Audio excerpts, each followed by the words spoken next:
वृंदावन वास कर रहा है, पर पूर्वाभ्यास स्व सभी प्रिया प्रीतम में अनन्य चिंतन तो है नहीं, विषय चिंतन होता है। तो शास्त्रीय सिद्धांत है कि अंत काल में जो स्मरण होता है उसकी वही गति होती है। ये संसार का नियम है, पर धाम का नहीं। धाम का एक अलग नियम है। जब इस रज पर प्राण छूटते हैं तो रजरानी, वृंदा सहचरी और महारानी जी के सामर्थ्य से उसे अंतिम समय किशोरी जी की स्मृति दी जाती। जैसे यहां भगवान कह रहे हैं कि उस साधक को, उस उपासक को अंतिम समय ब्राह्मी स्थिति, क्योंकि उसने आर्त भाव से भगवान का आश्रय लिया, नहीं जीत पाया माया पर, तो जानते हैं मेरी दुरंत माया है और मेरा आश्रय लिया है, तो वो स्थिति जो बड़े बड़े महापुरुषों को प्राप्त होती वो उसे प्रदान कर। ये स्थितियां ऐसी थोड़ी होती कि बाहर से रंग बदल गया कि भाई ये स्थिति आ गई, ये स्थिति, ये बाहर वाली बातें नहीं, अंदर की बात। अंत काल में उसे निर्वाण पद की प्राप्ति होती है, क्योंकि भगवान उसे ब्राह्मी स्थिति देते हैं। ऐसे यहां रजरानी, वृंदा सखी, महारानी जो उसे अंतिम स्थिति देती है। जैसे ये तो हुआ आश्रित जन का।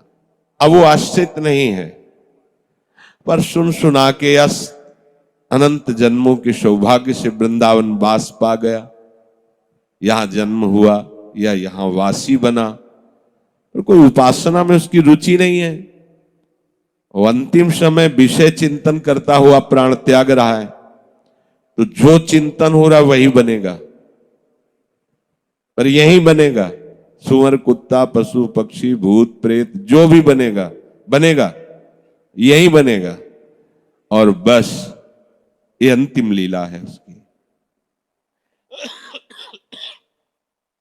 जो शरीर मिला रजरानी में व्यतीत करते हुए महारानी को प्राप्त कर लेगा, ये सिद्धांत है। भगवान ने श्री अर्जुन जी को स्थित प्रज्ञ महापुरुष की स्थिति का वर्णन किया, जो साधकों के लिए आदर्श है। अंतिम समय विशेष अभ्यासी, जो जीवन भर सावधान होकर अभ्यास किया,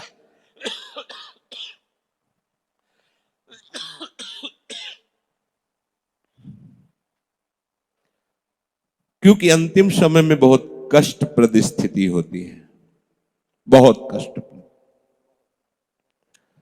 सब इंद्रियां शिथिल, भयानक कष्ट पीड़ा में, बुद्धि विचार करने लायक नहीं रहती। उस समय जो हमने जीवन भर किया है, तो जो अधिकारी जन हैं सृष्टि के, वो चयन करते हैं और उसके दिमाग के सामने वही घूमने लगता है और अगला जन्म निश्चित हो जाता है वहीं से। शास्त्रों में वर्णन शास्त्रों में वर्णन है, राधा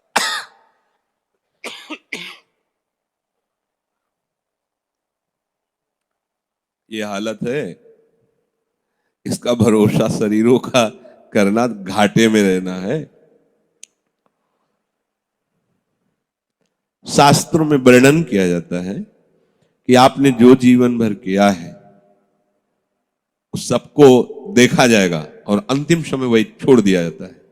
अब लो, जैसे जोक अगले तिनके को पकड़ के पीछे वाले तिनके को छोड़ती है, ऐसे ही जीव अगले शरीर को निश्चित होने के बाद पिछले शरीर को छोड़ता है।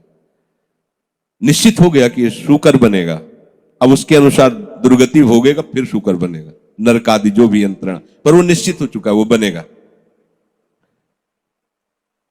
ऐसे ही जिसने जीवन भर भगवत प्राप्ति का प्रयास किया पर असफल रहा, कोई स्थितियां प्राप्त नहीं कर पाए, तो भगवान करुणा करके उसके सामने मानस पटल पर अपना नाम, अपना रूप प्रकाशित कर देते हैं और वो भगवत प्राप्त हो जाता है।